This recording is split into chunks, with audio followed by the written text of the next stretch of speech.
जले कुचला तले डुबलो सनातन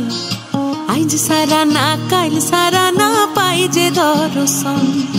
कालो जले कुचला तले डुबलो सनातन आज सारा ना काल सारा ना पाइजे दर्शन नदी थारे चाषे बधु मिछाई करवा झिरी हिरी बा कालो दे बइछे 12 मास नदी धारे चाषे बधु मिछाई करवा झिरी हिरी बा कालो दे बइछे 12 मास कालो जले कुचला तले डुबलो सनातन आज सारा ना काल सारा ना पाइजे दर्शन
कालो जले कुचला तले डुबलो सनातन